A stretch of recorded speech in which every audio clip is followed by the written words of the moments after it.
Hello friends. இயற்கை நம்ம வாழ்க்கையில இருந்து பிரிக்க முடியாத ஒண்ணு. நாம இல்லைனாலும் இயற்கை இருக்கும், ஆனா இயற்கை இல்லாம நம்ம இல்ல. நாம அப்படிங்கிறது சின்ன சின்ன பூச்சி, புழு, பறவை, விலங்கு, ஏன் மனுஷ வரைக்கும். இதுல சில அனிமல்ஸ், பேர்ட்ஸ் எல்லாம் நம்ம சராசரி வாழ்க்கையில நம்ம கூட இருக்கிற ஒண்ணு. பொதுவா ஒவ்வொரு உயிரினத்திற்கும் வாழ்விடம் அப்படின்றது ரொம்பவே அவசியமான ஒண்ணு. அதுக்காக நாம எல்லாம் ஓடிக்கொண்டுதான் இருக்கோம். அப்படி இருக்கிறப்போ இருக்கிற இடம் இல்லைங்கிற போது அதோட நிலைமை அழிவுதான். இந்த உலகத்துல பல உயிரினங்களோட வாழ்விடத்தை அழிக்கப்படும் பொழுது அங்க இருக்கிற உயிரினங்களோட சேர்ந்து இனமும் அழிஞ்சிட்டு தான் வந்துட்டு இருக்கு.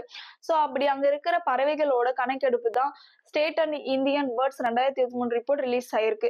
அப்படி அந்த ரிப்போர்ட்ல என்ன ரிலீஸ் ஆயிருக்குன்னு தான் இந்த வீடியோல பார்க்க போறோம். அதுக்கு முன்னாடி இந்த மாதிரி வேற ஏதாவது இஷ்யூஸ் டிஸ்கஸ் பண்ண நினைச்சீங்கன்னா நம்ம சேனலை சப்ஸ்கிரைப் பண்ணாதவங்க சப்ஸ்கிரைப் பண்ணிடுங்க. மறக்காம அந்த பெல் பட்டனை தட்டி விட்டுருங்க. இந்த வீடியோ பிடிச்சிருந்துச்சுன்னா உங்க ஃப்ரெண்ட்ஸ்க்கும் ஷேர் பண்ணுங்க. இப்போ வாங்க வீடியோக்குள்ள போலாம்.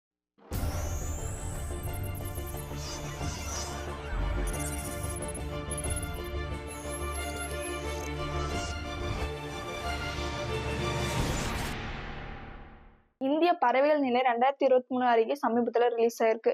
அந்த அறிக்கையின் மூலியமா பறவைகளோட எண்ணிக்கையும் அதோட நிலையை பற்றிய தகவல்களையும் நமக்கு தெரிவிச்சிருக்காங்க. சோ அது என்னன்னு சொல்லி வாங்க பார்க்கலாம். பறவைகளின் எண்ணிக்கை குறைவதற்கான பெரிய அச்சுறுத்தல் இருக்கணும். அது மட்டும் இல்லாம குறிப்பா புல்வெளிகளும் சதுப்பு நிலங்களையும் காடுகளிலும் வாழ்கின்ற பறவை இனங்களுக்கும் இந்த அச்சுறுத்தல் இருக்குன்னு அறிக்கையில சொல்லியிருக்காங்க. சுமார் 60% பறவை இனங்கள் நீண்ட காலமா வீழ்ச்சியை பேஸ் பண்ணிட்டு இருக்கு. அது மட்டும் இல்லாம 40% பறவைகளின் எண்ணிக்கை தற்போது குறைஞ்சு வந்துட்டு இருக்கு. குறிப்பா உலகம் இங்க இருக்கிற நகர்ப்புற பகுதிகளில் பறவை இனம் குறைஞ்சு வருவது ரொம்ப கவலைக்கூடிய விஷயமா தான் இருக்கு. சோ இதுக்கு ஒரு எடுத்துக்காட்டா நம்ம சென்னை நகரத்தையே சொல்லலாம். சென்னை ஒரு காலத்துல பல்வேறு பறவை இனங்களின் முக்கிய வாழ்வாதாரமா இருந்துச்சு. அதுக்கு முக்கிய காரணமே சென்னையில இருக்கிற பல பகுதிகள் இயற்கையான பல்லுயிர்கள் வாழ்விடமா அமைந்திருந்தது. இன்றைய மந்த வெளிகள் அன்னைக்கு பாத்தீங்கன்னா ஆடு மாடு மேய்ப்பதற்கான வெளியா இருந்துச்சு.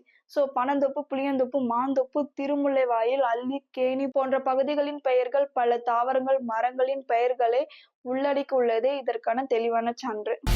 அது மட்டும் இல்லாம இப்ப இருக்கிற மாதிரி அடுக்குமாடி கட்டிடங்களும் அப்ப இல்ல. சோ வீடுகள் எல்லாம் தனித்தனி வீடுகளாகவும் ஒவ்வொரு வீட்டு மனையிலும் தோட்டமும் தென்னை, மா, பலா, வாழை அப்படின்னு சொல்லிட்டு மரங்களும் இருந்துச்சு. அதுக்கப்புறம் சென்னையின் புறநகர பகுதிகளாக இருந்த மாம்பழப்புறச்சாலை, செம்பப்பாக்கம் ஏரி பகுதிகளில் நீர்நிலையங்களாக இருந்துச்சு. ஆனா இன்னைக்கு தவறான திட்டங்களால இந்த பகுதி முற்றிலுமாக பறவைகள் வாழ தகுதியற்றதா மாறிடுச்சு.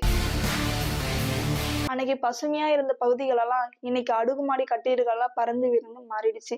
சோ அது மட்டும் இல்லாம கடந்த 10 வருஷத்துக்கு முன்னாடி செம்பரப்பாக்கம் ஏரி பாத்தீங்கன்னா நீர் நிலையங்களாகவும் முட்புதர் காடுகளாகவும் இருந்துச்சு. அங்க பாத்தீங்கன்னா வானம்பாடி, கௌதாரி, காடை, ஆள்காட்டி போன்ற நிலத்தில் முட்டை வைக்கும் பறவைகளும், அது மட்டும் இல்லாம தேன்சிட்டு, கதிர்குருவி, கொண்டக்குருவி போன்ற பறவைகளும் அங்க வசிச்சிட்டு இருந்துச்சு. இங்க இருந்த ஈச்ச மரங்கள்ல தூக்குநாங்குருவி கூடு கட்டி வாழ்ந்திருந்ததை நம்ம பார்த்திருப்போம். ஆனா இன்னைக்கு காணாமல் போயிடுச்சு. சோ இதெல்லாம் அழிவதற்கு இன்னொரு முக்கியமான காரணம் குஞ்சுகளுக்கு அவை உணவா கொடுத்துட்டு இருந்த பூச்சிப்புழுகள்லாம் இல்லாம போயிடுச்சு.